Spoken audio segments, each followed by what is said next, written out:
Hello and welcome back to another thrilling episode of Who's This Guy, the only show on YouTube that James Bond actor Daniel Craig describes as probably the best thing he's ever seen. That sounds made up.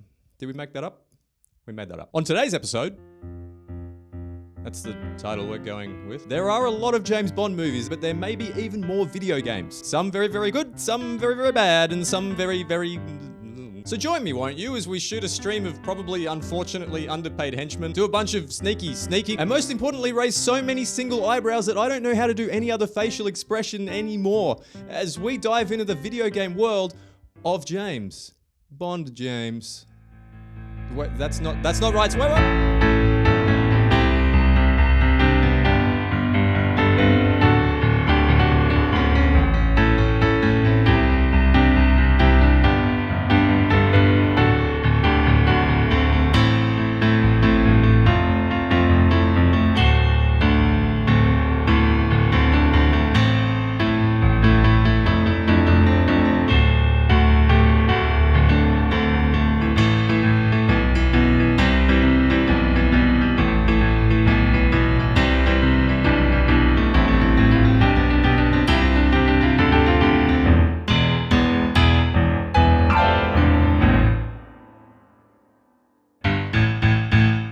Yes, we're doing these in absolutely no particular order, which makes a lot of sense. So why not start with GoldenEye? I don't think there's any way to talk about GoldenEye that hasn't already been talked about before. This is a first-person shooter based on Pierce Brosnan's first James Bond film that came out on the Nintendo 64. And of course, this thing revolutionized first-person shooting on consoles a few years after Doom revolutionized first-person shooting on consoles, but a few years before Halo revolutionized first-person shooting on consoles. You basically move through levels that are based on the movie and shoot a bunch of people and then get to the end and you have, hooray!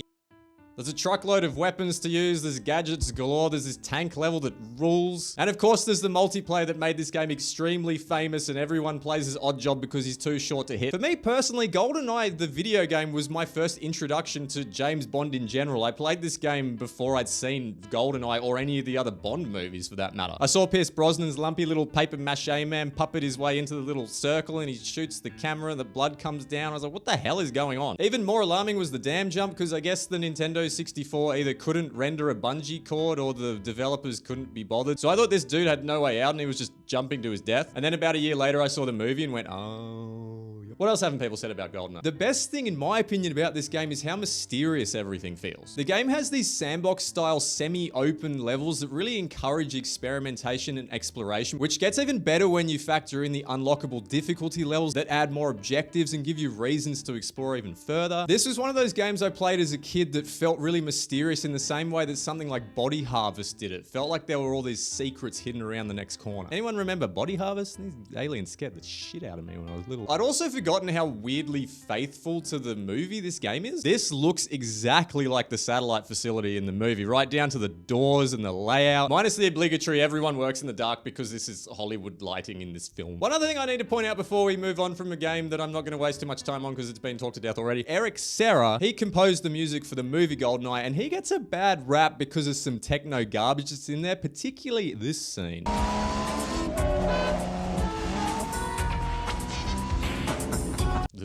The thing is though, his weird techno music and sound effects are one of the things that makes GoldenEye the game feel so mysterious and memorable. I bet you can't think of GoldenEye without thinking about this sound.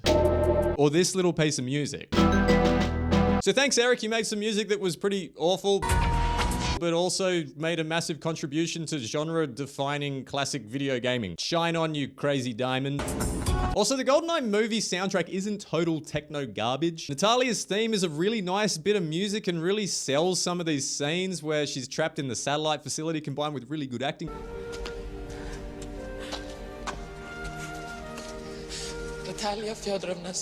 But I digress. I'm not going to spend too much time on GoldenEye. It's a classic. The shooting's great. It's fun as hell. And some really irritating escort levels where Natalia is just determined to die.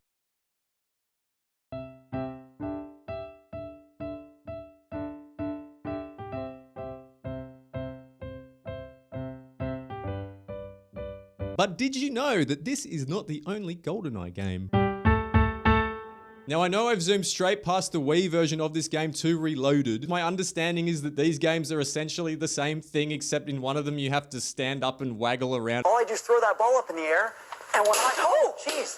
And there goes the tennis racket. And in the other one, it looks better and you can sit down and hold a controller. So obviously I did the second option. I'm lazy. Also, the extent to which this version looks better is pretty nuts. I think this is actually one of the best looking shooters on the Xbox 360. The weather in particular is really fantastic. And the developers use it to great effect to create these moody environments that add some extra spice to the sneaky bang bang action. So I don't know what's going on with this Matrix exterior in the archives level.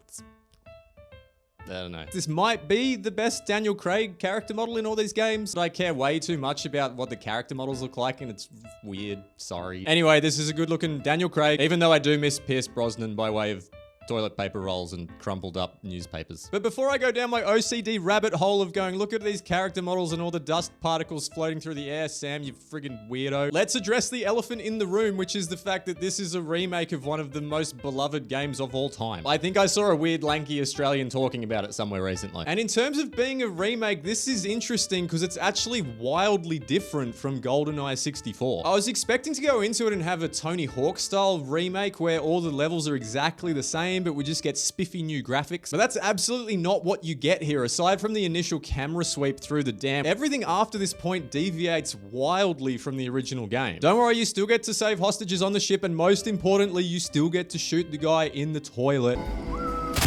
These levels more evoke the spirit of the original game than try to recreate them pixel per pixel. And maybe it's easier to just create new areas and to painstakingly redo every single inch in a new game engine. I'm not a game creator. If someone out there is, let me know how it works. Just know that if you're looking for a nostalgia trip with Reloaded, that's not really what you're gonna get here. Where I think no one could be disappointed is in the gameplay, because this thing is smooth. The shooting feels great. There's a real snappiness to the movement. It's nice how much confidence the controls give you to be able to sneak around and pull off a string of headshots. There's also your typical stealth takedowns, which are nice and nasty in line with Daniel Craig's style of Bond. There are some weird moments like this bit in the train. You just somehow randomly manage to shoot these 3 guys before they shoot you. And then Xenia throws a grenade into this enclosed room and we just arbitrarily survive that as well. You've also got your Call of Duty style slow-mo breaches. This kind of leads into my big complaint about Reloaded, which is that this thing feels a bit generic. The tank level's a great example of this. In the original game, this level felt gloomy and oppressive and scary and nasty. In Reloaded, it's like broad daylight and your rockets auto lock onto everything. I don't really love the updates to the characters. Alec no longer looks like Sean Bean. He now looks like a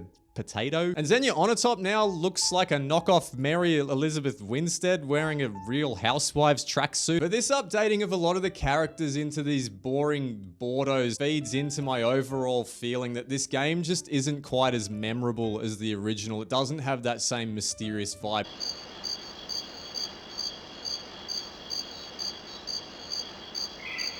Nicole Scherzinger redid the GoldenEye theme song for this game, and she absolutely crushes it, but I'm scared to say that because she's a pussycat doll.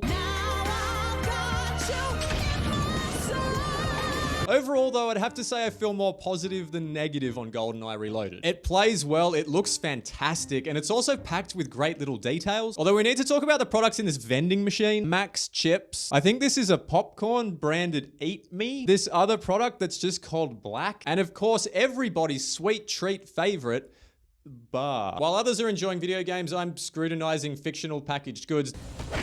So that's GoldenEye Reloaded. It's very good despite some modernizations that make it feel a little less unique and less soulful than the original. When you try to sand off some of those weird edges, you lose a bit of the magic. But did you know that there's actually another GoldenEye game?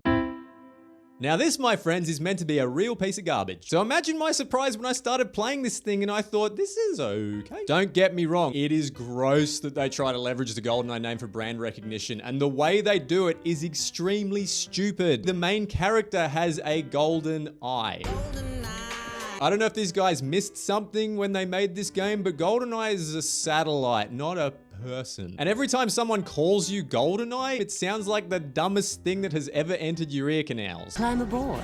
GoldenEye. The story of GoldenEye Rogue Agent is absolutely insane. You start out working as an MI6 agent alongside James Bond during their infiltration of Fort Knox, which is presented kind of the way it was in the movie Goldfinger, only if Goldfinger was directed by Michael Bay and you replaced all the classic music with late 90s butt rock. In this weird alternate universe, Jimbo Bondo dies, although 007 looks pretty chill going to his death here. Goldfinger gets away and M gets real shitty at you for letting her prize pony die. Kicks you out of MI6 and then Goldfinger sends you an invitation to go work for him, and naturally our main character, who knows Goldfinger is untrustworthy and shady as a shade cloth.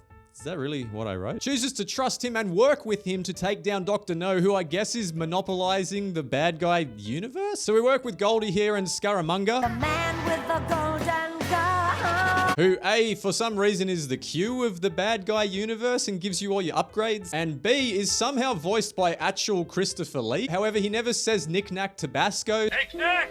Tabasco! So actually D- to this game. That is a deep cut. I hope the 9 people that understood that joke really enjoyed it. Lots of hijinks ensue. You go globe trotting. You eventually take down Dr. No, but then Goldfinger betrays you. Turns out he had ulterior motives. What? You actually sabotaged his operation. And then Pussy Galore, I didn't call her that, Ian Fleming did. My name is Pussy Galore. Comes and picks you up, and I guess you get down with her on the plane. Oh, also Xenia Onatop shows up for a crappy boss fight because let's get some more name recognition up in this shizzle. Sounds dumb as shit, and indeed it is. And you also have to overlook the fact that our main character has all the charm and charisma of a pineapple. The thing that actually surprised me the most about this firestorm of a video game, though, is that it's actually pretty fun to play for the first half. Yes, this is a really generic early 2000s shooter, but the shooting is decent, and the weapons feel really weighty and vicious. It's the kind of old school shooter feel that makes you want to shoot rockets into people's faces at point blank range. In its best moments where you're dual wielding a couple of HS-90s and all the environments blowing apart all around you, it reminds me a little bit of Black. EA's messy but with amazing foundations shooter from the same era. It's not just that the guns feel good either. One of the upgrades you get to your golden eyes that you can basically throw all the enemies around, and that's never not been fun in any game ever. Especially when you're throwing them off ledges or into other bad guys, or sometimes you get really lucky and they get stuck in walls, although I think this is more of a bug than a gameplay feature. The point is that at its best, this game can be pretty fun, moving through the levels like a wrecking ball, mowing down bad guys, chucking them around, blowing stuff up, using the environment. It doesn't feel remotely like a James Bond game, but it's fun. And then about halfway through, this thing becomes absolutely unbearable, and I can't recommend anyone go anywhere near it ever. I can blame almost all of this game's second half problems on 2 weapons that get given to the enemies halfway through. The first is this green thing that when the bullets hit you, it makes you move like you're in the movie Moonraker, pretending to be in outer space when they thought that being in outer space meant moving like you're underwater. What's that? That weapon is fine though, honestly, compared to this other one they introduced that I can only describe as baffling game design in weapon form. This energy ball gun kills you in 1 hit, which, as I'm sure you can imagine, is pretty friggin' annoying. You're dashing back and forth between all these white balls floating at you. Suddenly the whole screen goes white, back to the last checkpoint, dead. Do that again, do it again, do it again, do it again. What this means is that a game that was feeling fast flowing and fun suddenly becomes this inch by inch death crawl where you're scared to even pop your head out from behind a box for a single second lest you have to go back to the last checkpoint. And almost all of the second half of the game plays out this way, and it sucks. While I'm complaining, everyone is full of sparks instead of blood. What? That? Judi Dench looks like an angry duck. The piano in this game does nothing, which really pisses me off. And Dr. No isn't meant to get electrocuted. He's meant to slowly sink into irradiated water because he can't grab the ladder with his metal hand, even though we've seen him perform lots of manual dexterity tasks earlier in the film. This game is such a weird 2-headed monster. There's really cool environments mixed with really bland environments. And I was so pleasantly surprised at the start of this game after all the bad things I've heard. I was blowing things up, throwing enemies around. I thought, this is pretty fun. And then the second half started and I went, oh dear. So that's GoldenEye Rogue Agent, a legendarily bad game that I really liked right up until I really hated it. I still kind of like it though. And now for something completely different.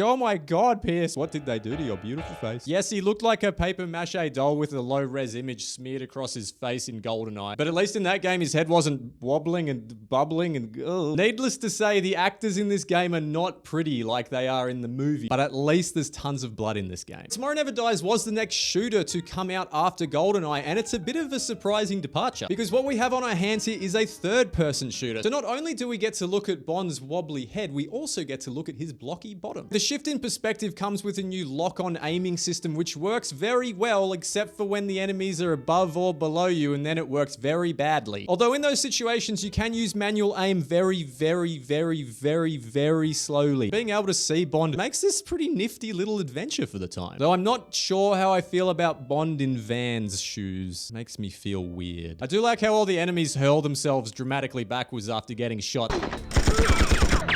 The most important thing about this game, though, is that you can ski, and oh my god, it looks and feels almost exactly the same as Nagano Winter Olympics, and yes, I'm going to mention that game in every video I make until the day I die. You're the winner.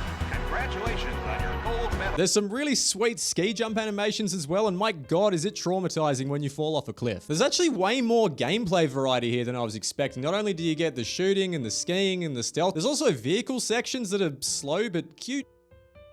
I like the way you can feel the developers trying to throw everything into this to make it a full-blown Bond experience. There's also this bit where you get to play as Michelle Yeoh's character for a while. It doesn't play any differently at all. It's a real bummer that her secret red computer from the movies is reduced to this, but it is a nice touch that they let you fill her shoes for a bit. And man, she can take multiple rockets to the face like a champ. The civilians in her section don't seem to know their assignment. You know you're not a soldier, right? You don't have a gun, dude. One of my only real complaints is that when you blow up the helicopter, it's not full of mannequins like it is in the movie. There are some frustrations with this game. The lock-on system, especially with the elevation changes, doesn't work super well at times and can lead to some really frustrating deaths. Also, I'm not sure if the game in this bit was just trying to avoid graphic content or the camera was just being janky. Oh, I guess it was just the camera being janky. It's absolutely adorable the way they try to recreate scenes from the movies on ridiculously limited technology. Here's Elliot Carver's launch party in the movie, and then in the game, it's this box with Bond and Terry Hatcher and a guy pretending to be Jonathan Pryce. Ah, Mr. Bond. Won't you allow me to give you a tour of the facilities?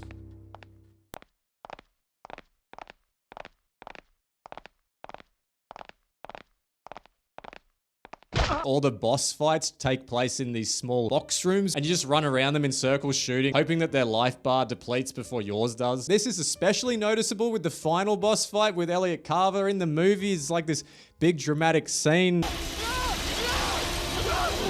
And then in the game, you're in this tiny, tiny room just like bumping into each other. Just on a random note, am I the only one that finds this exchange absolutely hilarious for some reason? Can I help you, Mr. Bond?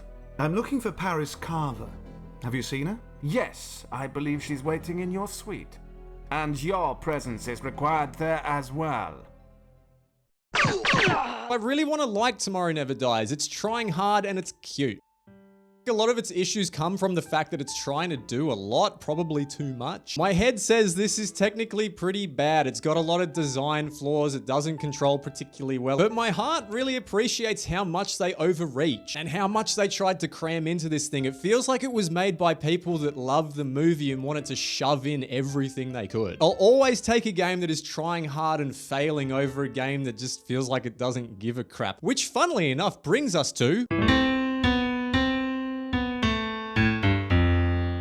This is how you do not follow on from first-person shooter GoldenEye to first-person shooter The World Is Not Enough. Tomorrow Never Dies has its problems, but it was at least smart enough to say, we're not even going to try to follow on from GoldenEye and be a first-person shooter. That thing we cannot touch. The World Is Not Enough comes along and says, let's try to make GoldenEye again, but check off the following items. Number one, let's make the controls way worse. Number two, let's scrap the wonderfully open-ended level designs and replace them with levels that feel as small as humanly possible. Even when you're outside, I want the player to feel like they're in a tiny, tiny hallway. Number three, let's make it incredibly short with little to no replay value. Oh, actually, one more thing. Let's take the skiing sections from Tomorrow Never Dies, only put them in first person, make them slow and weird and awkward. You may have guessed by now that I don't like this game very much.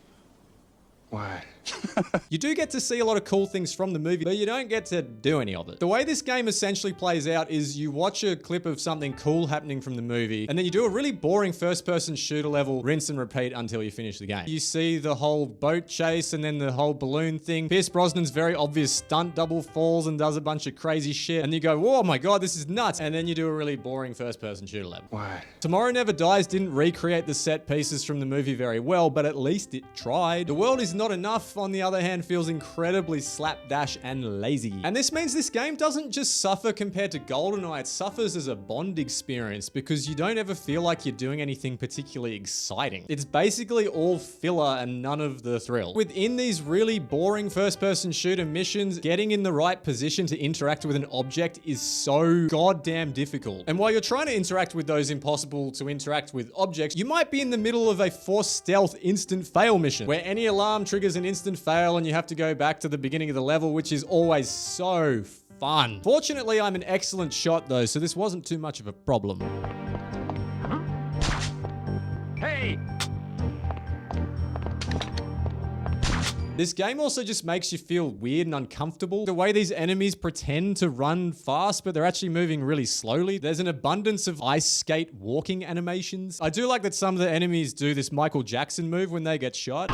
Sometimes if you're really lucky, you get a combination of the pretend fast run and the Michael Jackson move. Also, Denise Richards looks like a depressed fish, and I do not know what is going on with everyone's hands in this game. They freak me out. I guess I have to run through a few small positives. I do like the animations for whenever Bond pulls anything out in this game. Particularly when he pulls out his credit card key thing, it's like he's saying, ta-da! As much as you don't get to play any of the scenes from the movie, there are lots of clips from the movie. You do get to gamble, which is great, kids. And I'm happy to report that the piano in this game does work A+. However, the pool table does not work, F-. I hate this game. Now, they did make a Game Boy version of The World Is Not Enough. My copy is busted. Every time I try to go through this door on the first level, it doesn't open. I've followed many walkthroughs, done everything you're supposed to do, and this door will not open. This game can go to hell. The best thing I can say about James Bond on the Game Boy is that when he's side on, it kind of looks like he's got his hand in his pocket. It gives strong I can slap a guy so hard he turns into a box and then I'll just stroll right along vibes. This game basically looks like you're playing Pokemon, except instead of talking to people, exploring, collecting Pokemon and battling, you're talking to people, exploring, collecting hammers, and slapping and/or macheting and/or shooting and/or exploding bad guys. There's a really simple block and punch system, and I found it was way safer to run up to people that were shooting at you and just slap them instead of trying to shoot them. The main gameplay feature of James Bond on the Game Boy, though, is what I like to call fetch quest nonsense. The following activity is one that is undertaken by 007 James Bond, licensed to kill secret agent extraordinaire in this game. This guy here has a rat problem, so we go and steal a chicken. Of course. We give this chicken to a guy who gives us a cat. We then take the cat back to the guy with the rat problem, who says, thanks for solving my rat problem, here is a rare pearl. We take that rare pearl and exchange it with this guy for a fake passport. We then exchange the fake passport for some night vision goggles so we can go into the catacombs. What the hell is going on?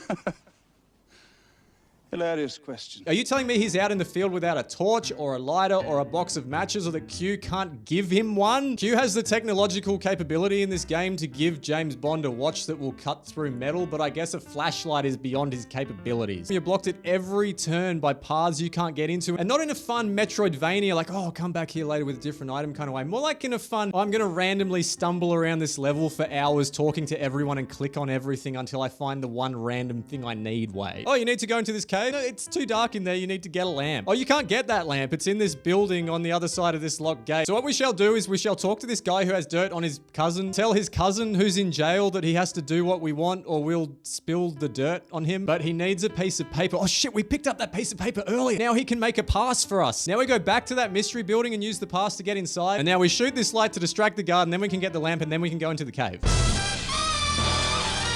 I mean, you know you're in trouble when a piece of paper is a mission critical item. Speaking of mission critical items, most of them are hidden in random buildings, under beds, and in drawers that have no indication that they have anything in them. So you spend most of your time in this game just walking around rooms and pressing the A button on every single surface until you stumble your way into finding the right nifty gifty you need to progress. Oh, also best of luck to you getting into these buildings, because finding the right position to actually go through the door is also very difficult. All right, positives. This game is pretty globe-trotty, although they reuse a lot of the levels, and the locations themselves are pretty bland and boring. This Warzone level where you just randomly take damage from falling bombs is pure gaming hell. The Marrakesh level in particular seems to have been deliberately designed to just get you lost and turned around. They also put these guys in the Marrakesh level that just block you until you get frustrated enough to bash and kill them, and then I'm so glad I did that, considering this is a dead end. Oh, and Oddjob shows up to throw his hat. And they describe him in this game as a large man with a deadly hat. You mean Oddjob? He's a small man with a deadly hat. That's why you choose him in GoldenEye, because he's short and he's hard to shoot. Oddjob is enormous in this game, and the boss fight with him sucked. Some boss fights have no mechanics at all, and then there's these other ones where you shoot them once and they just give up. It's so weird. My main complaint about this game, though, is it's just so boring.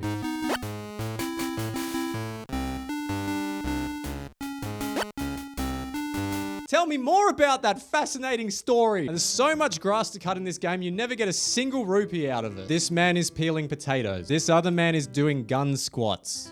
I don't know why. Actually, maybe the best thing about this game is the chiptune version of the James Bond theme that plays at the very start.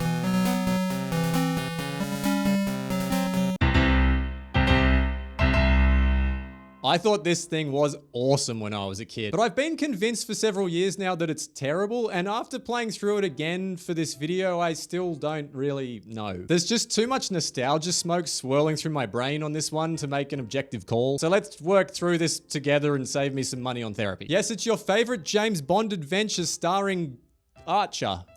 Also starring Zoe Nightshade. Except she's a clone for most of the game. And Nigel Block. Except he's a clone for most of the game. And of course, everyone's favorite James Bond character, a briefcase full of vials. Let's start by talking about some good things like the visuals. I think this game still looks really good considering the time it came out. It's got that old school colored lighting. Anytime you walk into a new area, I remember as a kid, you'd see his hand turn a different color in the gun and you go, and these explosions are really satisfying, and I still think they hold up. And the best thing is the enemies in this game are fantastically bad at work health and safety. These barrels are placed in positions that are very dangerous. And the character models have this kind of big, chunky feel to them that I just find satisfying. I'm pretty weird. And they do a good job with the facial animations, which is handy because Agent Under Fire surely sets a world record for the most single raised eyebrows. This guy only knows one way to react to every situation. Turned on, raise eyebrow. Interested in a conversation, raise eyebrow. Concerned you're about to die, raise eyebrow. There are boob physics in this game. I don't know why, and I don't know why I need to tell you. It's just something I think we should all be aware of. There are some good animations as well, although you do get the identical death animation sometimes all in a row. And enemies always disappear moments after hitting the floor, like boop. The driving levels in this game are so good. Well, kind of. The cars control really well. As a kid, I remember spending ages zooming around this little BMW in this level, just blowing stuff up, crashing into cars. This game also taught me about frame rates. I had Need for Speed Hot Pursuit 2 on my GameCube and Agent Under Fire, and I could never understand why Agent Under Fire looked this good and ran this smoothly and had nice reflections. Need for Speed Hot Pursuit 2 ran at half the frame rate. I'm such a nerd. The surprising thing when I went through this level again as an adult was going, oh, you can finish it in about 45 seconds. The van you're chasing just drives in the same loop again and again and again. Where the vehicle controls meet good driving level design is in the Bucharest level. You get to drive the classic James Bond Aston Martin. Controls are fantastic. You shoot rockets, missiles, shooting down helicopters, boosting over the river. This is pure Bond awesomeness. I also love the unlock system in this game. Going for higher scores on the levels and unlocking medals that give you multiplayer options and golden variations of the guns. And the whole scoring system is tied into the Bond moments, like shooting down helicopters, dropping crates on dudes.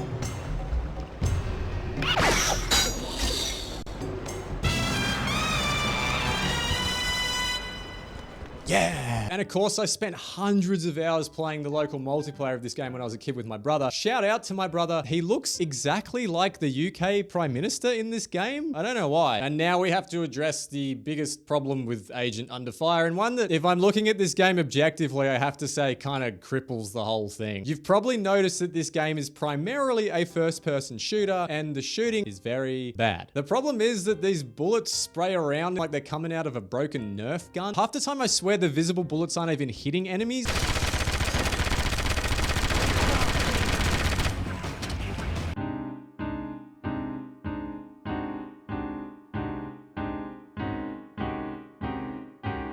This is a big problem in a Bond game because it makes 007 feel less like a lethal operative and more like Roger Moore at the end of The Spy Who Loved Me, being scared with the machine gun trying to hit something. The shotgun and the sniper rifle fare quite a bit better because you can't see the bullets. The shotgun hits in particular are very satisfying.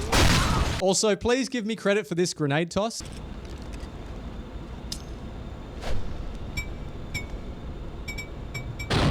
And then also this one immediately afterwards.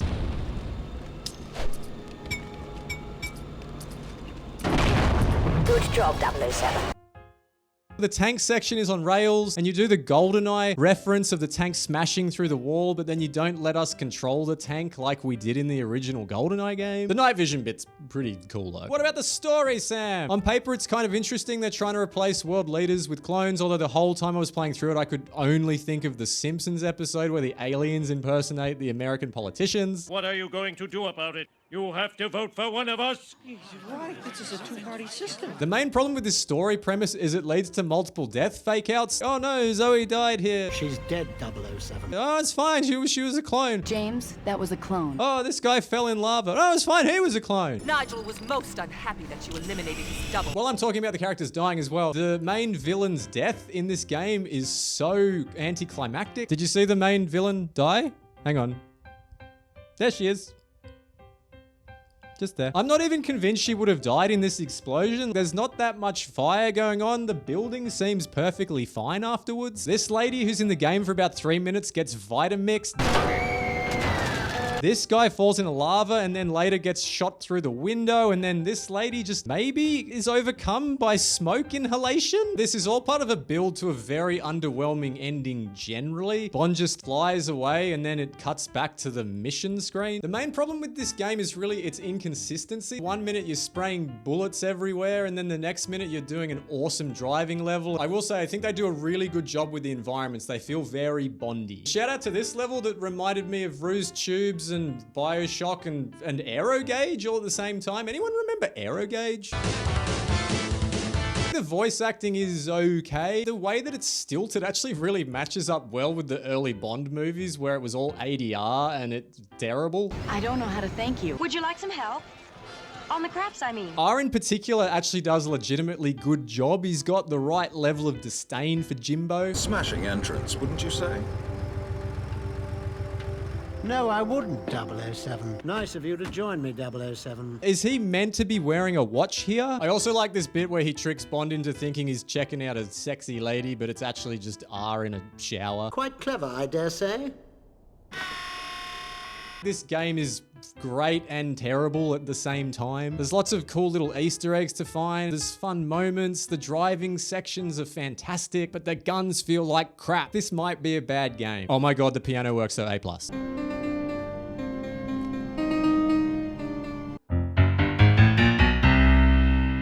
With Nightfire, what we basically have on our hands here is Agent Under Fire again, except this time the shooting actually feels really good. It's way more fleshed out with bigger missions, and we finally get to see Pierce Brosnan's beautiful face not looking like a melting JPEG. His in-game character model in this game looks so good, even if his eye randomly changes color. And there's also these scenes where it's like he doesn't know what to do with his face. Dominique Paradis, French intelligence. Mayhew's arrived with the stolen guidance device.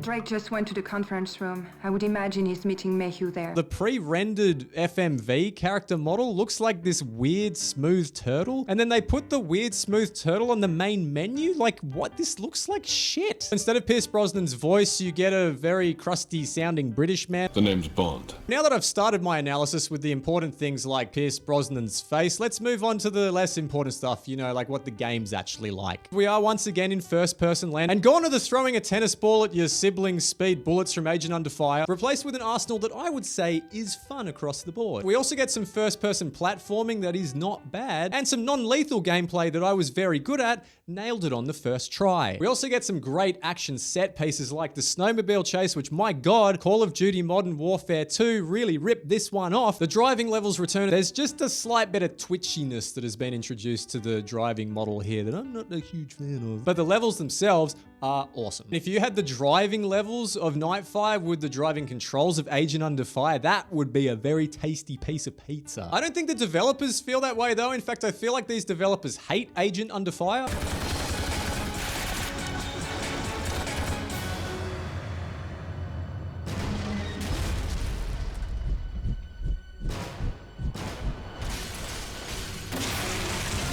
What we have here, my friends, is a scene in Nightfire where Pierce Brosnan tries to kill Archer from Agent Under Fire. Everything is connected. Hashtag Bondiverse, hashtag follow the money.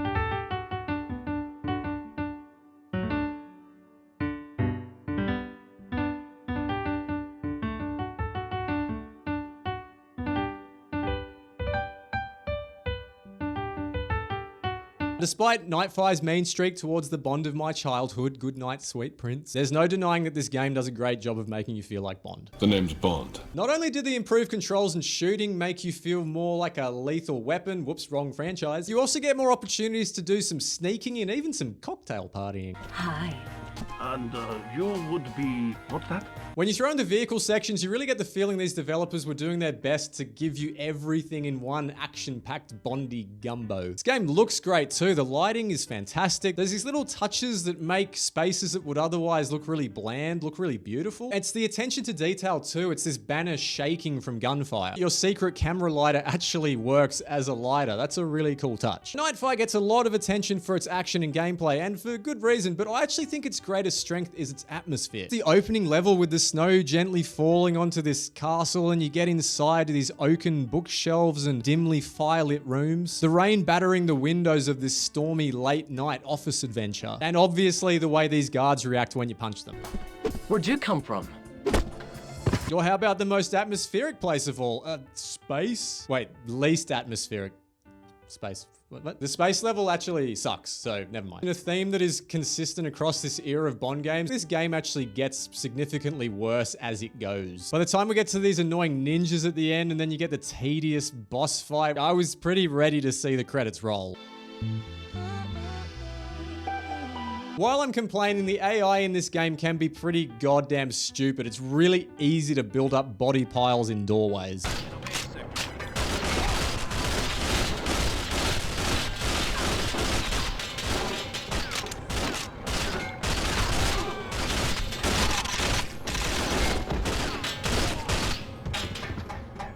And although in a shocking twist, the underwater vehicle drives really well, the level itself is so frustrating. Also, this looks nothing like Goldfinger or Renard or Scaramanga. What is this? I guess this is meant to be Christopher Walken? You amuse me, Mr. Bond. And worst of all, Knick Knack doesn't even appear to be carrying any Tabasco sauce. Knick Knack!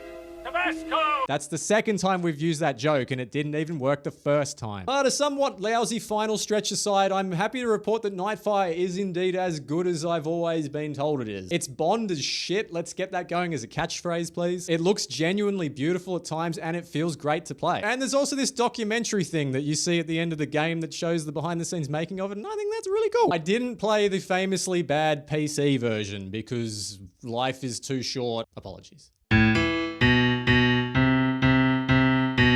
I feel like there's a bit of pressure on me with this one because this seems to be a lot of people's very favorite Bond game. However, I am a reporter, and as a reporter, I have to report what I find. So here is what I found, which is this. This game is really awesome at the start, pretty good in the middle, and then at the end, it's quite shit. The best thing Everything or Nothing has going for it are these crazy set pieces. They are nuts. And when you combine them with the really great environments, Egypt in particular, this thing really does feel like a full-blown Bond movie in video game form. Much like Nightfire, it also excels at atmosphere. I love this level in the cemetery at night with the storm raging, the lightning hitting trees. I also like that they use the MI6 Scottish headquarters, mostly because they look like Castle Urquhart at Loch Ness. I'm a bit of a Loch Ness nerd as well. I'm a bit of a nerd for like everything. Best of all, the gameplay feels really smooth, and Mr. Brosnan here gets to wear a ton of awesome outfits. This summer suit is nice. So what about the combat and the movement and getting around in the levels and everything? Well, there is hand-to-hand combat in this game, and it is clunky but satisfying when you connect, except for when the enemies disappear. That agent! There are great animations in this game. I love this disarm. You get to stealth around a lot, use cover. There's kill cams when you pull off long shots. There's also this really neat feature, which I call Pierce runs and guns people and then just has completely dead eyes and looks like a goddamn psychopath.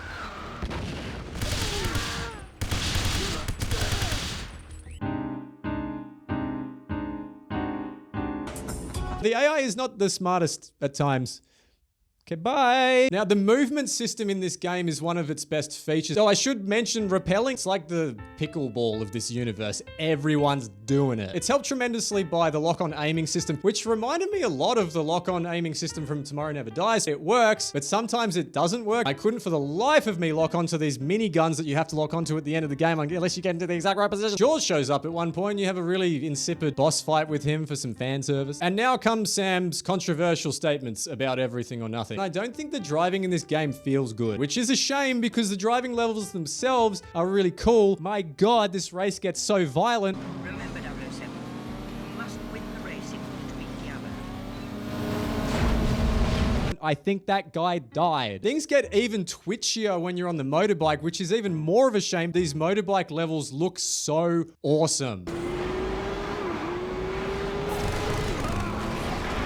When you're off the ground in a helicopter, A++. You get up to a lot more in this game though than just shooting and driving. There's lots of gadgets. You've got a little robot spider dude that can go around for you and pick up stuff. You can blow up enemies. Heads up, you can blow yourself up with the spider as well.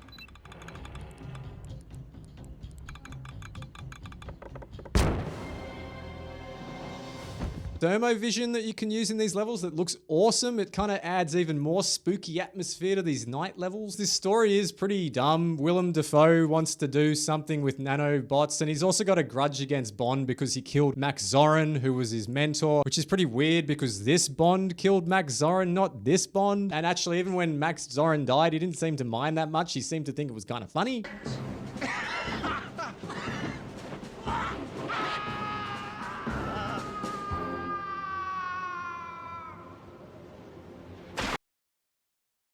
Yes, we once played bridge together. He lost. Willem also makes some predictably stupid bad guy decisions in this game. He maneuvers his jet into this tiny elevator shaft and then crashes it. What did you think was gonna happen? They decided to cast Shannon Elizabeth as the Bond girl and, Jack? So that was you on the phone. He went off to investigate some platinum I discovered near a fortress outside of town. That's the last I saw of him. I stay for a drive. She's also on the pause menu doing this very convincing pew, I gotcha. I'm not trying to be mean, it's just, it's not good. Sometimes though it does get amazing in these scenes where you've got Shannon doing her thing and it sounds like Pierce is literally about to fall asleep. I heard the guards talking about a platinum mine on the north side of town. Perhaps I should go there and dig up some information. For about 40% of this game, Pierce sounds like he's about to fall asleep. The nanotechnology is the work of Dr. Nadanova, but upgraded. Upgraded? 55% he sounds like he's stoned. Oh, James. What was that for? Call it a hint of bigger things to come. And for the remaining 5%, he just straight up sounds drunk. Yes? Jack? Thank God. It's Serena. I was so worried. Meet me. I'm at the Hotel Americano. Right. They do occasionally have some good back and forths. I think we're outnumbered here. But not entirely out of luck. Forgive me, Q. Maya, who shows up to do the theme song and to play a character, makes Shannon Elizabeth's performance look Oscar-worthy. You're awfully sure of yourself, aren't you? Yes? I think Alpha Protocol stole its weird duck walk animation from Everything or Nothing. It's a shame that this game's most iconic level is brutally hard. This is actually impossible to complete unless I pushed forward on the thumbstick while the cutscene's playing so that he starts running the split second it cuts back to gameplay. Otherwise, I'm convinced you can't catch her in time. Right. But I got a gold on this mission, so you know. So that's Everything or Nothing. I think it's actually a pretty big mixed bag. The on-foot stuff is pretty great despite some issues with the lock-on targeting. The driving is a little bit messy. The cars get a bit twitchy, but then some of the other vehicle sections are absolutely incredible. The story is very whatever, is using nanotech to destroy metal. We need to stop the bad guy destroying the world. And the voice acting is a real hot cup of coffee. Yes? But because I'm such a Bond nerd, every time I saw Pierce Brosnan's excellent character model backed up against a wall, holding a gun and rolling around and stuff, I thought, this is awesome. And they also made a Game Boy version of this game. I was extremely surprised to find out that they made an Everything or Nothing for the Game Boy Advance, and it actually came out before the console version. And I was even more extremely surprised to find out that this game is actually alright, especially after the last garbage pile of a James Bond Game Boy game I looked at. Oh my god.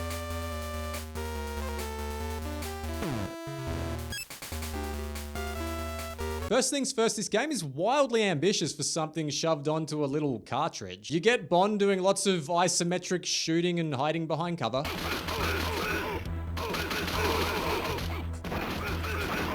But there's also driving stages complete with vehicular combat and the same rappelling mechanics from the console game. The rappelling here is actually awesome as well. And because we have rappelling in this game, it means the levels are really big and vertical. There's also this upgrade system where you earn points to put into your guns and your gadgets, and this stuff wasn't even in the console game. There's also very awkward fisticuffs. And figuring out the stealth range takes a little bit. Look at his heads too. Look at this Pierce Brosnan. Look at that.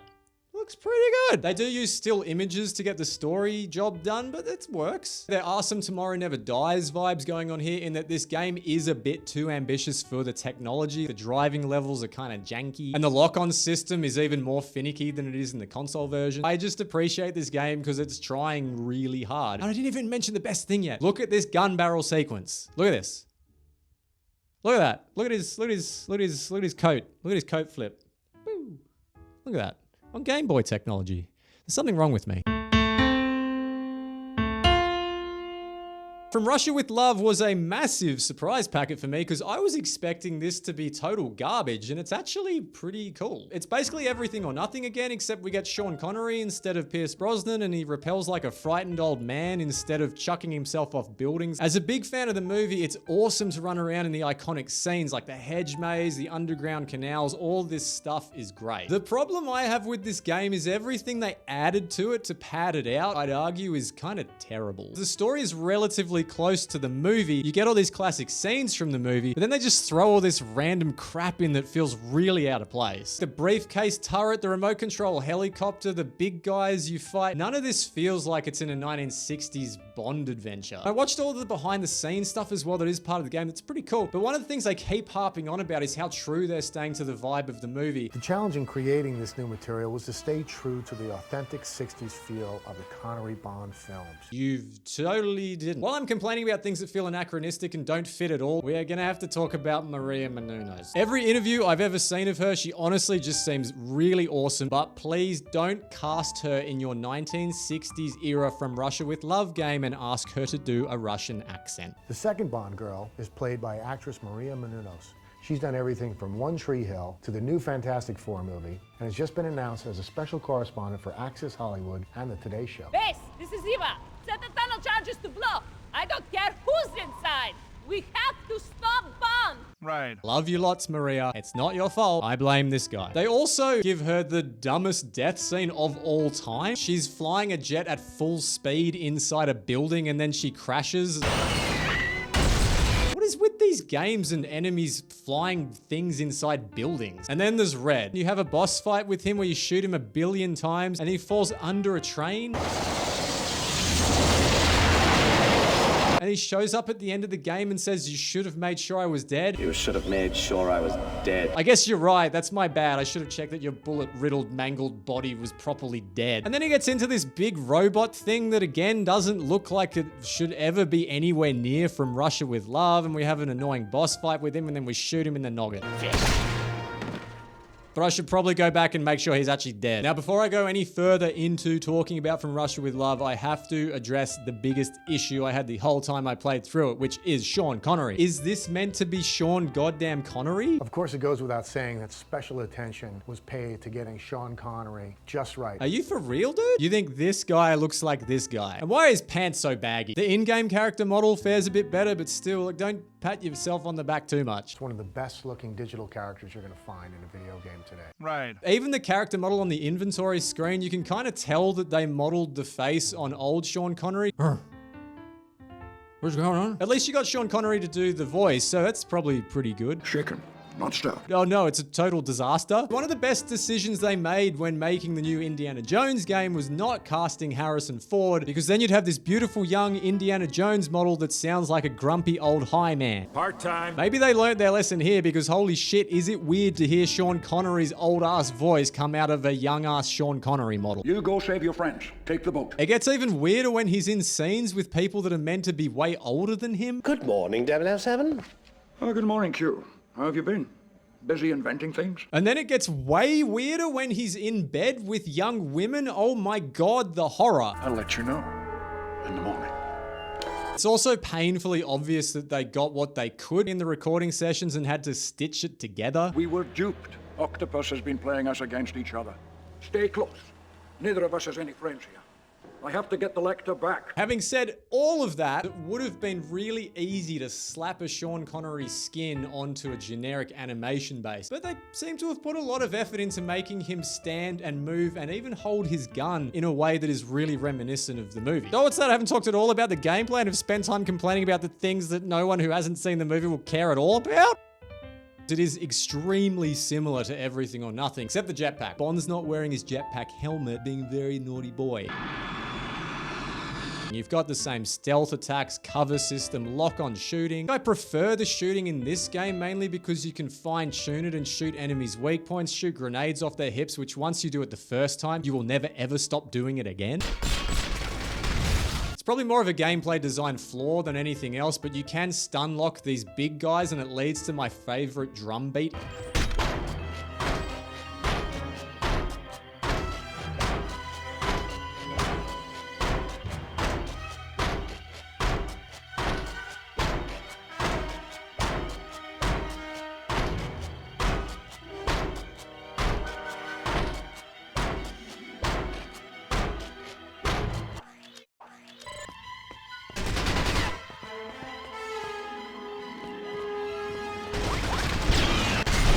The driving once again feels twitchy, but the levels are fun. I do like these wheel spiky things that allow you to perform insane acts of physics.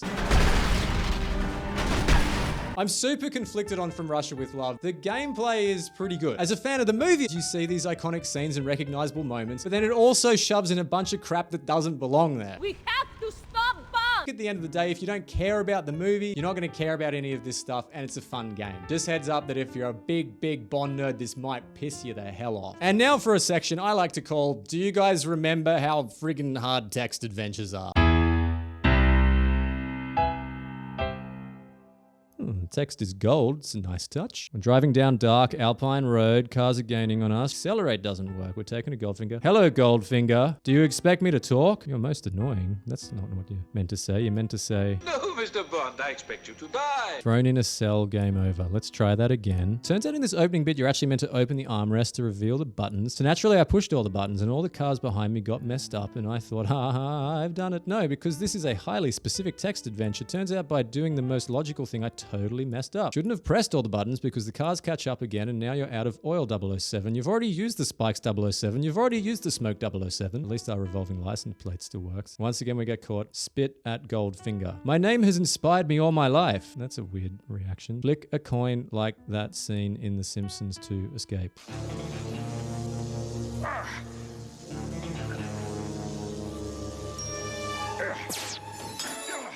That didn't work either.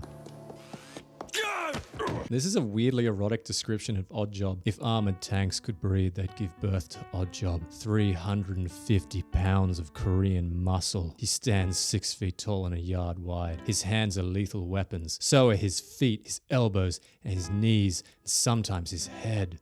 Dude, you didn't even mention his hat.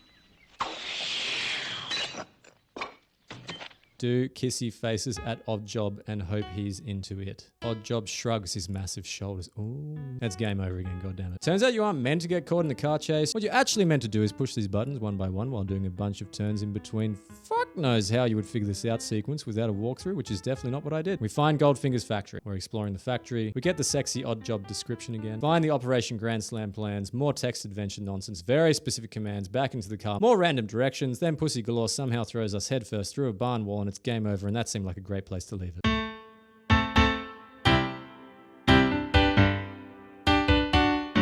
So this game starts in Siberia. We're looking for 003 and we've got to find him before the Russians do. You hear the sound of Russian voices. Tell them to go away in Russian. Can I speak Russian? The Russian officer is not here. Yeah, but can I speak Russian? The Russian officer is not here. The search party descends on you and mission terminated. That was fast. Let's try again. Russian voices again. Say, hello comrades. 007, you're all alone. That's sad. Pull out phone and phone a friend. Mission terminated. 346 minutes later. Oh, Moneypenny's here. What up, Moneypenny? That won't get you anywhere. Wink at Moneypenny. You've been giving me the cold shoulder. Oh, this is my chance for a perfect James Bond pun. Well, I've been skiing. Nailed it. With a cool wit like that, I could be an action hero. Once again, we need to put in incredibly specific commands and in exactly the right order. Wear backpack. Can't. Put on backpack. Can't. Pick it up. Already holding it. Wear backpack. Done. What the hell? 4 to 6 weeks later. So then I jump off the Eiffel Tower wearing the parachute backpack, pull the ripcord and it doesn't work and I land in the Seine River even though that's not possible, people, and it's mission terminated and I thought, God damn it, let's move on to the next game, which is also based on A View to a Kill. Shit. And now for the section of the video. These games were all really old and really hard and I don't have a ton to say about them, so we're gonna rush through them.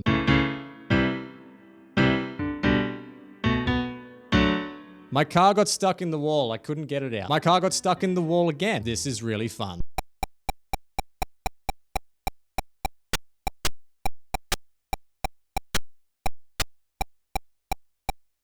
This time I got really stuck in the wall. Oh, I think that's Mayday, parachuting. I got stuck in the wall again. This game has an awesome chiptune version of the James Bond theme. It's meant to be on Mars, maybe? Are these diamonds we're shooting? Why are these scuba divers exploding? It looks like we're controlling what could be a car or maybe the lamp from Aladdin or a piece of apple pie. Gosh, video games have come a long way. Holy shit, this game is ugly. I know it's available on other platforms and it has a few more colors, but I've got the ZX Spectrum version, so I'm a lucky boy. I thought I was doing combat rolls, but it turns out I was just tripping on rocks. This game's hard. This game has an amazing splash screen. It's a top-down shooter, and we're controlling a very touchy helicopter. Even once I got the hang of the controls, it was still very hard. This game's hard. I suppose this monstrosity is meant to be Timothy Dalton? I must say, this image really scared the living daylights out of me. Must have scared the living daylights out of her. This game is super easy to explain. You need to explore the levels, save the ladies, disarm the bomb, and then get out of there. This game has very funky music. The best advice I can give you for playing this game is constantly shoot your gun at the enemies off screen. Except don't do that because you actually have limited ammo, which I didn't realize until I ran out of ammo. Of all the old hard games I played, this one was definitely the best to look at. It's got really bright and colorful stuff going on. All the animations are very snappy. I love this climbing animation. And I love the way he swaps his gun hand when turning. Look at that. That's cool. Oh shit, it's Jaws. See you, Jaws. You can hide in these hidey holes as well, but I found absolutely no reason to do this at any point whatsoever. The edge detection is really funky at times, which leads to some annoying falls. Oh, it's Baron Samedi. Oh, he blew up. Never mind. Eventually, I developed some more advanced technique.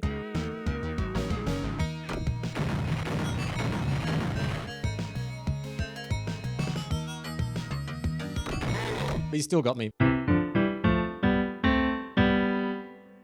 This dude should not be called James Bond Jr. He's James Bond's nephew. What are we doing? Of all the overly dedicated henchmen in the James Bond universe, these might be the most dedicated. They jump hundreds of feet off the ground just to grab onto your helicopter.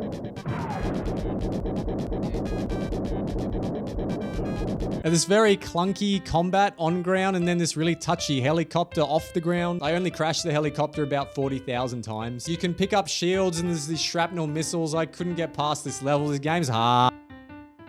This game starts with this really weird color chart. I didn't know what was going on. Now, there's these strange opening credits. I can't tell if they're awful or great or there's a guy, the helmet. Why is he smiling? What's happening? We appear to be working for the CIA. This was clearly rebranded as a James Bond game. High-tech stealth aircraft has disappeared and we need to recover it, but moving around is unbearably difficult. I don't want to play it anymore.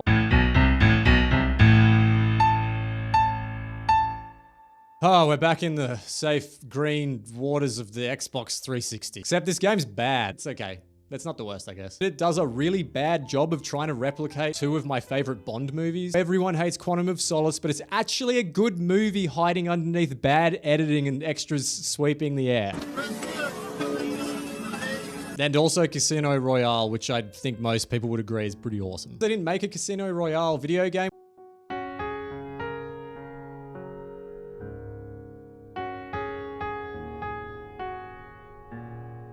Once Quantum rolled into theaters, they went, oh shit, we totally forgot. Let's just smush them together. And still just call the game Quantum of Solace and make it very confusing. I don't have any issue with them trying to do both, but the way they go about it is very weird. Instead of chronologically telling the story, you get little bits of Quantum of Solace and then they backtrack to Casino Royale and they keep flipping back and forth like Christopher goddamn Nolan. Bond will be hanging out with Camille in Quantum of Solace and then just randomly turn to her and go, hey, did I ever tell you about the time I ran up a goddamn crane? And then you play the section where you ran up the goddamn crane. Later, you get into a firefight and you turn to her and you go, oh, there was this other time I fell in love with this girl, but then she betrayed me and I had to pull her out of the water. And then we go back to Quantum again. It's crazily disjointed and you basically spend the whole game getting narrative whiplash, and best of luck to you if you've never seen the two movies. It also feels like the game makers were getting confused themselves. This photo isn't from Quantum of Solace. It's from near the start of Casino Royale. I might have watched these movies too much. While I'm sounding like an insane person talking about this photo, we might as well talk about the fact that 90% of the story is conveyed through these boring cutscenes.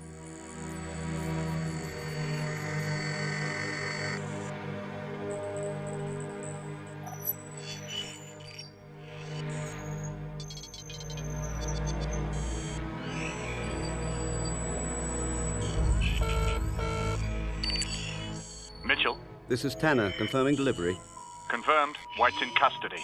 Em and Bond are about to speak with him now. Fun. I know I, for one, would much rather listen to Em and Tanner describe something Bond is doing rather than seeing it or, God forbid, playing it. So many of the cool moments in the movies you hear happening. You hear about the poker game. You hear about Vesper saving Bond. They totally ruin her character in that moment. In the movie, she figures out how to put the defibrillator back together, but in the game, Em has to yell at her to get her to figure it out. The defibrillator may be broken. Tell me exactly what you see. It's fixed to Bond's chest. Hold on, one of the wires is loose. It's not connected. Then fix it. But it's so bad. We get this really weird opening. They try to recreate the ending of Casino Royale, except instead of it being awesome with Daniel Craig doing this. The name's Bond. James Bond. We get this cutscene where he throws the line away like a half-eaten cheeseburger. The name is Bond. James Bond. We need to talk. Bad guys show up and we need to run away like a little bitch, which really changes the badass vibe of the movie. And right from the start, this thing feels really sludgy. You get a cover system, you get first-person shooting, there's explosions. It feels very much like a Call of Duty shooter, except bad. I don't know if it's because they had to mess with the engine too much to incorporate this third-person cover system so we could see Daniel Craig's admittedly nicely rendered looking noggin all the time, or if there's something else going on behind the scenes, but something just doesn't feel right. Like you want to do a thing and you're grabbing the game engine and dragging it with you, trying to get it to keep up. It's not the worst feeling shooter I've ever played. Hello, home front. Particularly when you're stealthing around and snapping off silenced headshots, it can start to approach something that feels Bondy, but most of the time you're just shooting submachine guns and running around like a headless chicken. And the game just doesn't do a very good job with this stuff. And when you throw in the egregious head bobbing and camera shake, anytime things become remotely action-packed, which is all the time, it turns into a bit of a big old janky mess. As much as the shooting does feel pretty poopy, I'd be remiss not to mention that there is some nice destructibility in these environments. Goodbye, watermelon. There's also really exciting platforming.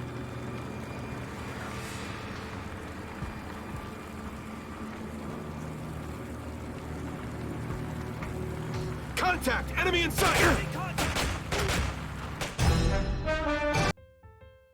Even though these are tied to everyone's favorite 2000s game mechanic, quick time events, the animations themselves are really great, like bang, cow, whoppa. Bang, cow, whoppa. Bang, pow, kapow. What? Doesn't make sense anyway. There's some nice visual stuff going on here as well. The particle effects are good. The smoke and the dust in the air that I'm obsessed with for some reason looks very nice. What the hell did these people do to Vesper's face? How do you take Eva Green and turn her into this? At least in this game, we're spared from horrible product placement during their first meeting that makes Eva Green almost puke on set. Rolex. Amiga. Beautiful. The thing that honestly pisses me off the most about this game is that you took Casino Royale and Quantum of Solace, but instead of using either of those two title songs, they made this original song that is terrible. They could have gone with Chris Cornell's amazing opening song from Casino Royale, which for copyright purposes, Sam will now play for us. Yeah, I played it in the montage earlier. It's like,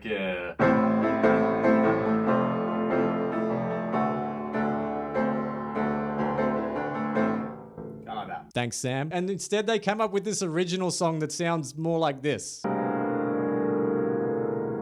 Thank you, Sam. I think he died. It's a shame because I think the title sequence visuals themselves are pretty awesome. It's just that the song sucks. This game is a bummer. I mean, I guess if you just want to play through weird facsimiles of the movies and don't give a shit about narrative coherence, go right ahead. But if you have an eye for quality or good storytelling or fun, you need to look elsewhere.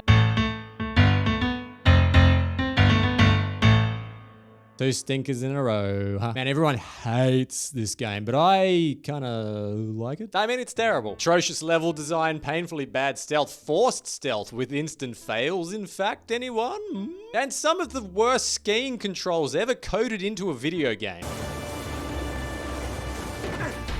You're the winner. Congratulations on your gold medal. But also it's Bond. Kind of, if you squint at it hard enough through the Vaseline all over the camera, because my god, this game is blurry. So the premise of 007 Legends is that it's like the beginning of Skyfall when Bond gets shot off the bridge and he's drowning in the water, only this time while he's drowning he's thinking about his previous adventures, which is a crazy setup for this game. What if while drowning Daniel Craig imagined that he was in Goldfinger and on His Majesty's Secret Service and die another day? So that's our basic setup. You've got distinct levels based on different classic James Bond movies. Play through them one by one and it's really not very good at all. And yet the character models are incredible. Diana Rigg looks amazing. Oddjob looks like Oddjob and he moves exactly the way he moves in Goldfinger. So clearly some effort was put into this game. I think in order to understand it, we need to move through it piece by piece and let's look at it now. The Goldfinger level actually starts the game on a semi-decent note. The Fort Knox set piece is solid, there's some cool iconography going on. I hate to say this, but the reworked Goldfinger theme is kind of a banger.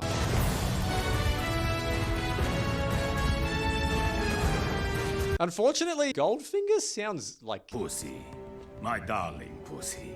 Your pilots are well paid. Mr. Ling knows what he's doing. His accent is really off. My only assignment was to find out if you were here. Enjoy your stay. Who is left to fight for all that is good and pure and gets you smashed for under a fiver? Yes, it's the surprising adventures of me, Sir Digby Chicken Caesar. And the value of your holdings will skyrocket.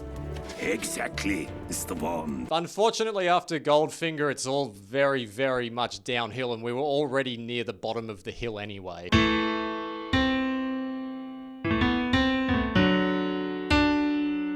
On Her Majesty's Secret Service basically takes some of the best skiing stunts in any James Bond movie and turns it into the worst gameplay experience you can ever put your hands on. Even Diana Rigg's perfectly modeled face can't take away from the active pain that this level caused me. License to Kill. Let's take easily the most violent James Bond movie and turn it into a forced stealth insta-fail affair. What are you doing? Also, the game's too chicken shit to show Dario getting ground up in the cocaine machine thing. Boo.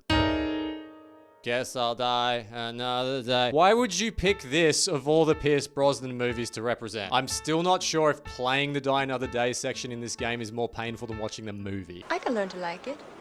If I have the time. How much time have you got? Until dawn. What about you? Oh, I'm just here for the birds. Ornithologist. Wow. Now there's a mouthful. Also, the Ice Hotel in this game looks really ripped off from BioShock. You had reference material from the movie to use. Why did you choose to rip off BioShock? Moonraker is the pit of our despair. Zero gravity sections that control like garbage. A final boss section that requires shooting pod arms while getting overrun by enemies and poison gas. It looks cool, but it plays like absolute hell. Why does Dr. Holly Goodhead, I didn't name her that, Ian Fleming did. Why does she look so calm here, dangling inches from a horrible death? And now some general thoughts on 007 Legends, also known as boss fights. What the hell is this? Who decided that every boss fight in this game was going to be a weird punch-out mini thing? Everyone turns into these weird, stretchy, Gumby characters as you punch them in the side. And by the way, I don't think this is how you punch someone in the side. I think this is a good way to break your hand on someone's hip bone. Not that I would know. Blofeld isn't the kind of guy you punch in the side. He's the kind of guy you drop down a smokestack.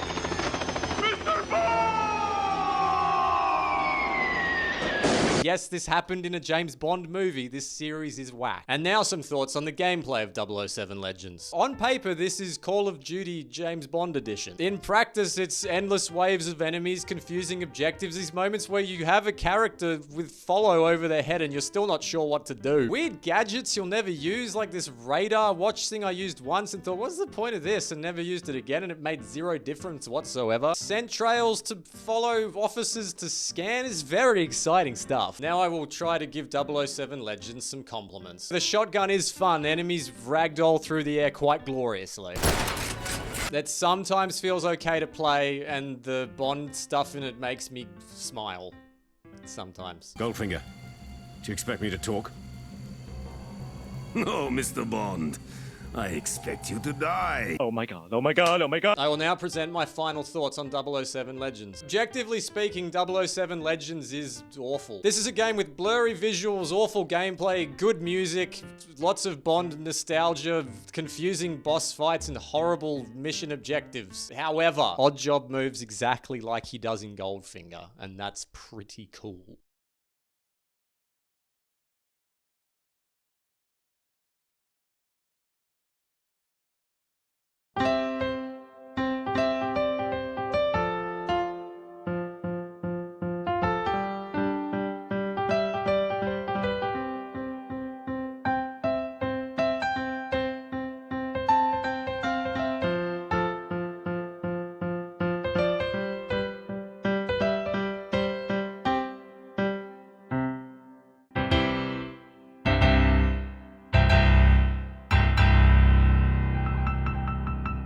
And last, but certainly not least, we come to Bloodstone, a game that was brought to us by the fine folks at Bizarre Creations, who also brought us the excellent Project Gotham racing games. I made a video about those games that has aged just superbly. I wore my Batman socks. So They also made the criminally underrated Blur. There's Mario Kart with real cars, guys. Come on. For these reasons, I'd always heard this game had fantastic driving sections, and that is absolutely true. Why are you not talking about the fact that the rest of this game is amazing as well? I have seen a lot of people complain about the overuse of the quote-unquote smartphone. Yes, it is kind of weird how it makes Daniel Craig look like he's checking his social feeds in between casual murders.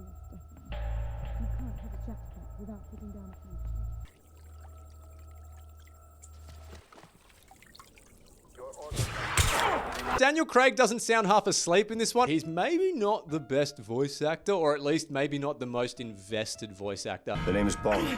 James Bond. We need to talk. Right. But he actually sounds like he gives a shit here, which is a nice surprise. Are you all right? Yeah, I think so. What happened to Pomerol? He ran off. I saw him get on the train that delivers the chemicals to the port. His men were loading them on. Which way? Over there. We've got to stop him before he gets those bioweapons out of the country. Hang on! Joss Stone turns in a surprisingly good performance as the Bond girl, also supplying an excellent theme song for these cool opening titles that kind of rip off Casino Royale.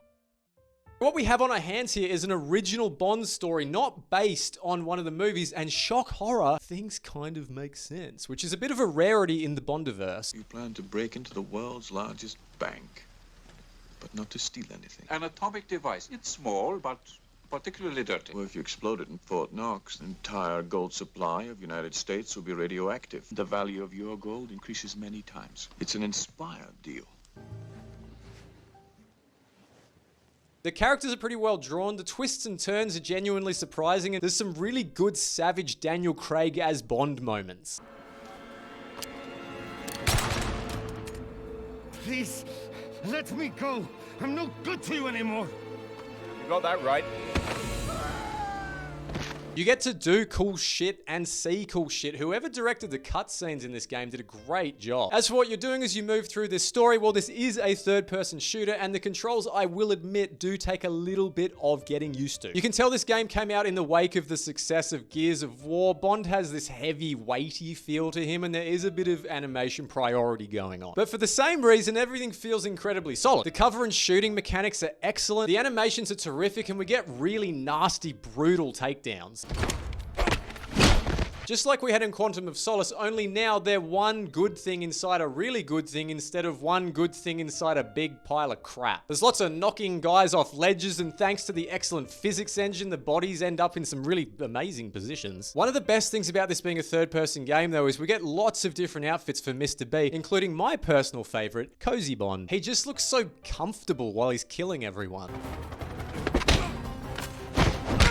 Speaking of different looks, this game also looks fantastic. Not just for the time it came out, I think it still holds up really well today. It's really heavy on the film grain, but it's a look that reflects the Daniel Craig era of movies. It's also probably one of the reasons that some of the more dated textures don't stand out as much as they otherwise could have. I will say you still do occasionally get some of that weird Xbox 360 era lighting, especially inside, like in this lift here. It was like, oh my god. The location variety is excellent. This is really globe-trotting, and they make sure to hit all the classic James Bond staple environments. There's jungles, casinos, a huge dam, this awesome looking aquarium, underground cisterns. I love this level that takes place on the outside of this hovercraft thing. It's a great showpiece for the game's visuals, and it also reminded me heaps of this level from Lair of the Shadow Broker, which was that DLC for Mass Effect 2. Does anyone remember Lair of the Shadow Broker? Look at this shit, it's crazy. The driving levels are, of course, predictably excellent, though you'd expect nothing less coming from the fine people at Bazaar. Cars are really slidey and weighty around corners, and it's exactly what you want for a cinematic driving experience.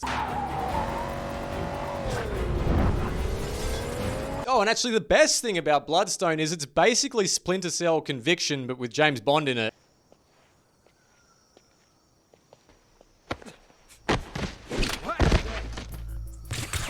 It provides this great mix of stealth and brute force, and not to sound like a nerd, but it just makes you feel like a badass. And it's also a great gameplay representation of how Bond goes about his business in the Daniel Craig era.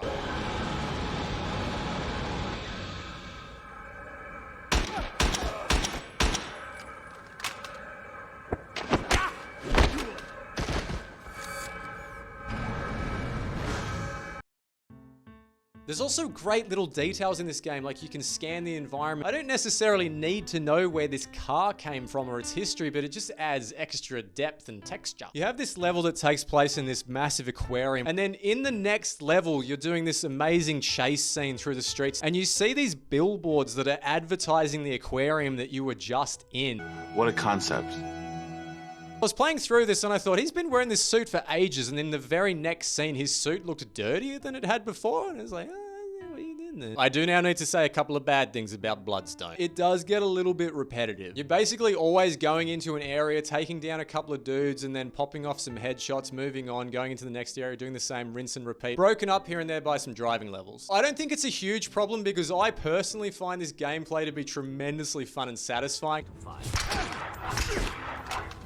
But you are kind of doing the same thing through the entire game. On a personal note, I don't know why the only Australian character in the game had to be a massive piece of shit. That kind of hurts. Hey, nobody cares. That aside though, I really think that if you are a Bond fan and you are a video game fan, if you are neither of those things, I really don't know why you're watching this video. It must be my sparkling personality. Bloodstone is a bit of a must play. It captures the Bond spirit not only in its story, but also in the way it plays, which is an impressive accomplishment. And I'm just really grateful because this is the last game I played on this journey through all the Bond games, and it was great.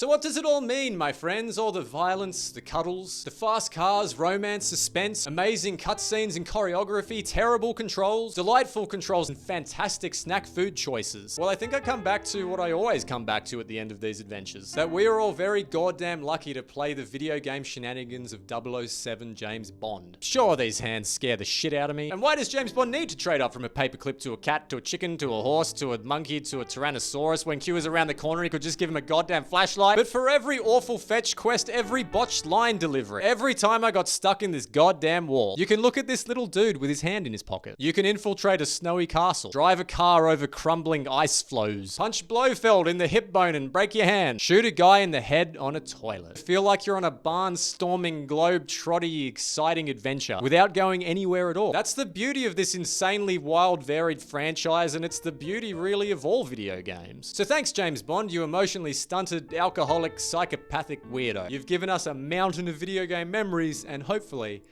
many more to come.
Thank you so much for watching through to the end of the video, friend. It's very kind of you. I know it's been a really long time since the last video. Life's been pretty crazy. I've been procrastinating, and this project has been way too big. Moving forward, I'm probably going to scale it down ever so slightly so I can make more than like one video a year. What a great content model. Having said that, if there are any games, any game series, or anything else outside of games that you would like me to have a look at, please let me know. But for now, thank you again so much for watching. My name's Sam, and I will see you soon.